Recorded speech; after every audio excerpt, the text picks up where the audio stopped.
వసుధ 75వ భాగం. ఆఫీస్లో వర్క్ పూర్తయిన వసుధ ఇంటికి వెళ్ళాలి, ఆఫీస్లో అందరినీ వెళ్ళిపోమని చెప్పి తన క్యాబిన్లో ఒంటరిగా కూర్చుంది. వసుధ అందరినీ పంపేసి ఇంటికి వెళ్లకుండా ఒక్కతే ఒంటరిగా ఆఫీస్లో ఉన్న విషయం రామయ్య తాత నందుకి ఫోన్ చేసి చెప్పాడు. రామయ్య తాత నందుకి విషయం చెప్పడంతో, తాత నేను ఆఫీస్కి వచ్చే వరకు నువ్వు కాస్త వసుధని కనిపెట్టుకుని ఉండు అని అన్నాడు నందు. నందు మాటలు విన్న రామయ్య తాత, అయ్యో బాబు, ఎంత మాట! ఆ అమ్మని వదిలి వెళ్ళగలనా చెప్పండి? మీరు వచ్చే వరకు నేను ఇక్కడే వసుదమ్మను కనిపెట్టుకుని ఉంటాను. మీరు నిదానంగానే రండి బాబు, కంగారేం లేదు అని చెప్పాడు రామయ్య తాత. అలాగే తాత, ఇప్పుడే బయలుదేరుతాను అంటూ తన క్యాబిన్ కీస్ చేతిలోకి తీసుకుని హడావిడిగా ఆఫీస్లో నుండి వెళ్ళిపోయాడు నందు. నందు బయటకు వెళ్ళిన వెంటనే రిసెప్షన్లో ఉన్న అమ్మాయి, అదేంటి సార్, ఇప్పుడే జానకి టెక్స్టైల్స్ ఎండి సూర్య గారిని రమ్మని ఫోన్ చేయమన్నారు కదా? నేను సూర్య గారిని రమ్మని ఫోన్ చేశాను. ఇప్పుడేమో నందు సార్ ఆఫీస్ నుండి వెళ్ళిపోతున్నారు.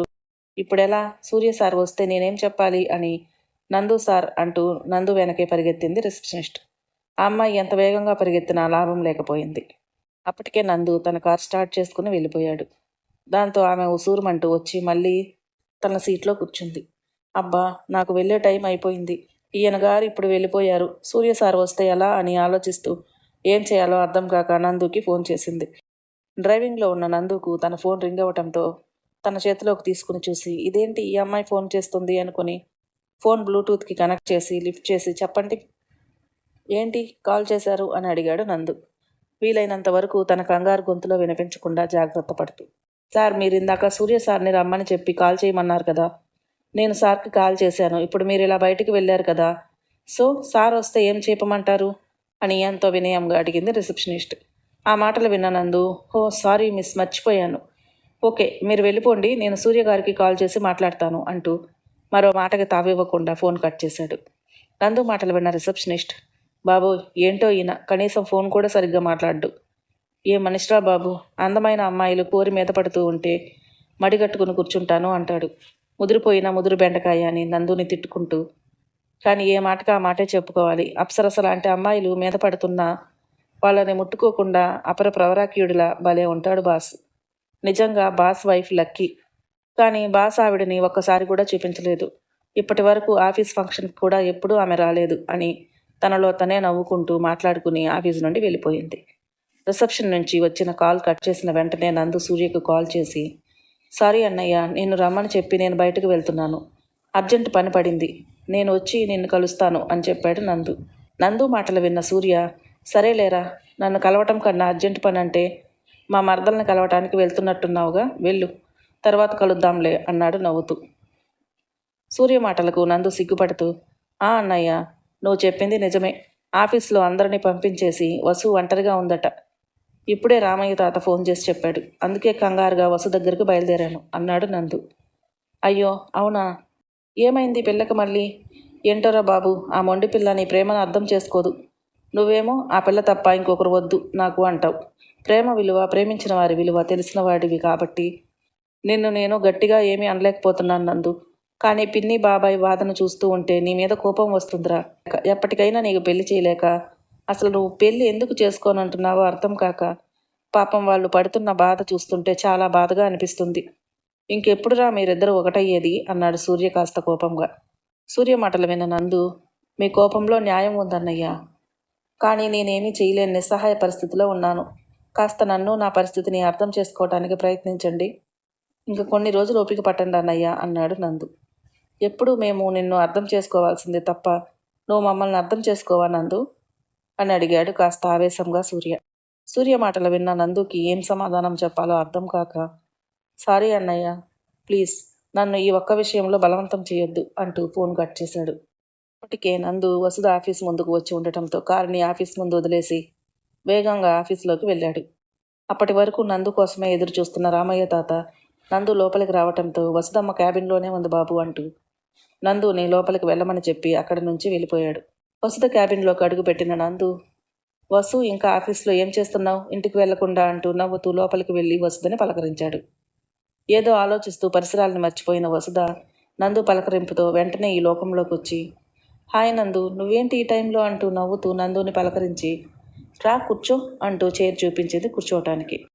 చైర్లో కూర్చున్న నందు, ఇటువైపు కాస్త పనుండి వెళ్తున్నాను, ఆఫీస్ బయట నీ స్కూటీ కనిపించడంతో నువ్వు లోపలే ఉన్నావని నిన్ను కలుద్దామని వచ్చాను అన్నాడు నందు అబద్ధం చెప్తూ.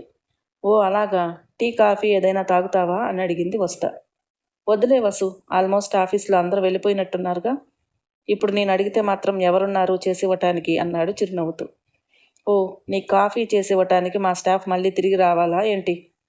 ఏం నేను సరిపోనా నీ కాఫీ పెట్టివ్వటానికి అంది వసుధ చైర్లో నుంచి లేచి తన చీర చెంగుని నడుము దగ్గర దోపుకుంటూ.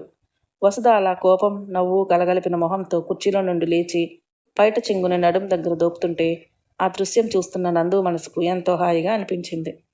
ఓహో, ది గ్రేట్ వసుధ మేడం గారు, నాకు కాఫీ కల్పిస్తారా? అంతకన్నా అదృష్టమా?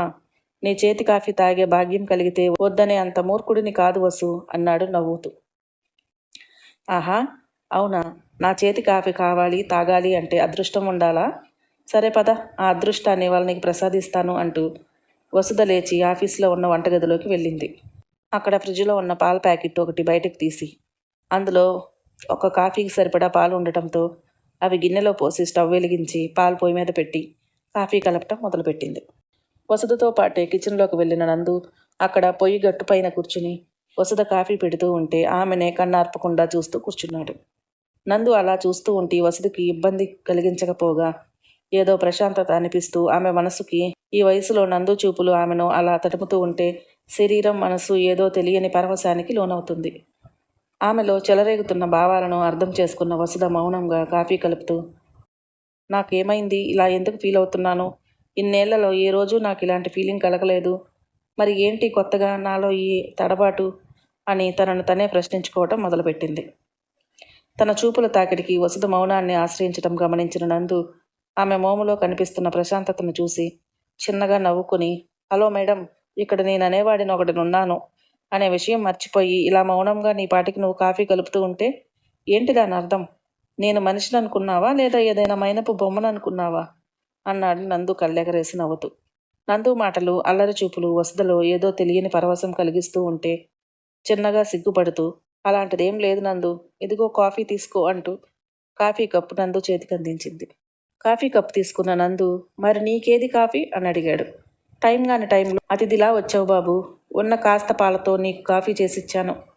నాకు కూడా కావాలంటే బయటకు వెళ్ళి పాలు తీసుకువస్తే తప్ప కాఫీ ఉండదు. తీసుకొద్దామంటే రామయ్య తాత కూడా వెళ్ళిపోయాడు అంది నవ్వుతూ వసుధ.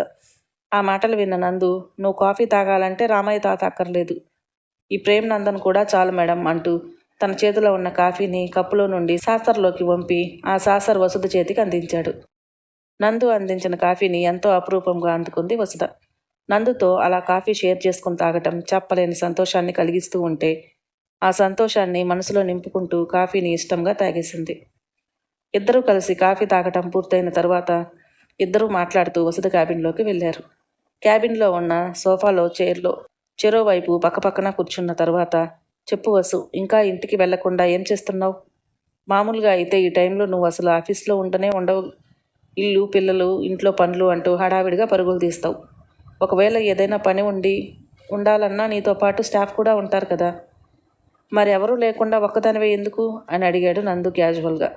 నందు మాటలు విన్న వసుధకు ఏం చెప్పాలో అర్థం కాక కాసేపు మౌనంగా కూర్చుని, ఆ తర్వాత తను ఇలా మౌనంగా ఉండిపోకూడదు, మనసులోని బాధను ఎవరితో ఒకరితో పంచుకుంటే నాకు కాస్త తేలిగ్గా అనిపిస్తుంది అని అర్థం చేసుకుని, ఏం లేదు నందు, మనసు కాస్త బాగోలేదు.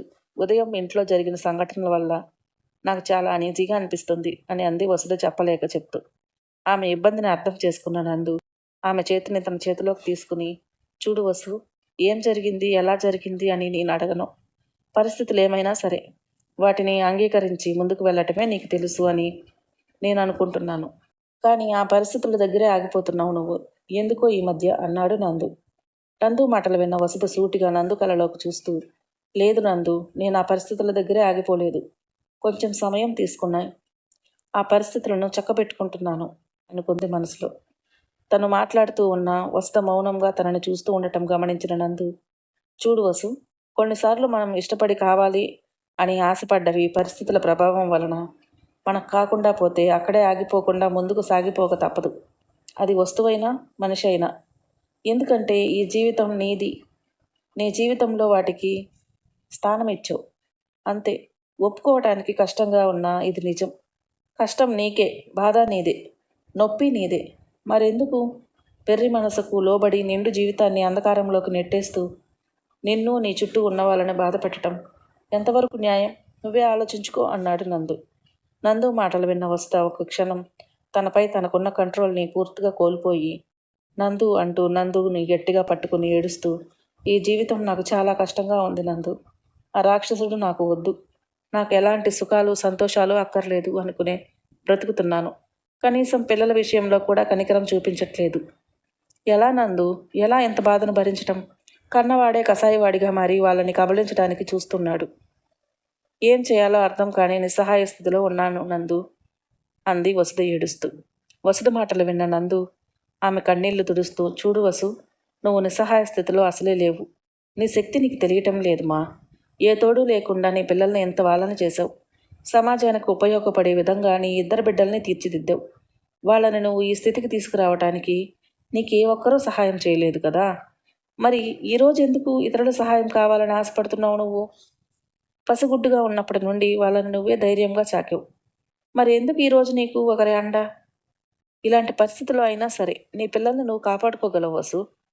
ఒకవేళ నిజంగా పరిస్థితులు నీ చెయ్యి దాటిపోతే కనుక నీ వెనక నిన్ను పడిపోకుండా నిలబెట్టడానికి ఈ ప్రేమనందన్ ఉన్నాడు అనే విషయం నువ్వు అసలు మర్చిపోవద్దు. నిన్ను పిల్లల్ని నా చివరి శ్వాస వరకు కాపాడుకుంటూనే ఉంటాను.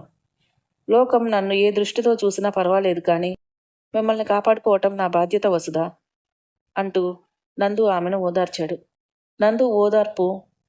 నందు మాటలు ఆమెలో ధైర్యాన్ని నింపటంతో నందుని వదిలి కన్నీళ్లు తుడుచుకుని, థ్యాంక్ యూ నందు, థ్యాంక్ యూ సో మచ్, ఇప్పుడు నాకు చాలా ధైర్యంగా ఉంది అంటూ చిరునవ్వులు చిందించింది. అప్పటి వరకు వసుధ రోదన చూసి మనసులో ముక్కలవుతున్నా బలవంతంగా తనను తను అదుపులో పెట్టుకుని మాట్లాడుతూ కూర్చున్న నందు ఆమె చిరునవ్వుతో ఒక్కసారిగా బీడువారిన భూమిపై తొలకరి జల్లులు కురిసినట్టుగా సంతోషంతో ఉరకలు వేసి, సరే వసు, ఇప్పటికే చాలా ఆలస్యమైంది, ఇంటికి వెళ్దాం పద అంటూ వసుధ చేతిని తన చేతిలోకి తీసుకున్నాడు. ఇంతవరకు నందు వసుధకు దగ్గరగా వస్తే వసుధ దూరం పెడుతూ వచ్చింది, కానీ ఇప్పుడు మాత్రం అలాంటి ప్రయత్నం ఏదీ చేయకుండా నందు చేతిని ఎంతో ధైర్యంగా పట్టుకుని నందు వెంటే అడుగులు వేయసాగింది వసుధ. ఆమెలో వస్తున్న మార్పుని గమనిస్తున్న నందు సంతోషంగా ఆమె చేయి అందుకుని నడవసాగాడు. ఆఫీస్లో ఒక్కతే కూర్చుని బాధపడుతున్న వసుధకు నందు దగ్గర అవ్వబోతున్నాడా? నందును వసుధ తన జీవితంలోకి ఆహ్వానించబోతుందా? మరో భాగంలో తెలుసుకుందాం. మన వీడియోలు మీకు నచ్చినట్లయితే ప్లీజ్ లైక్ చేయండి, షేర్ చేయండి, సబ్స్క్రైబ్ చేసుకోవటం మాత్రం మర్చిపోకండి. Thank you.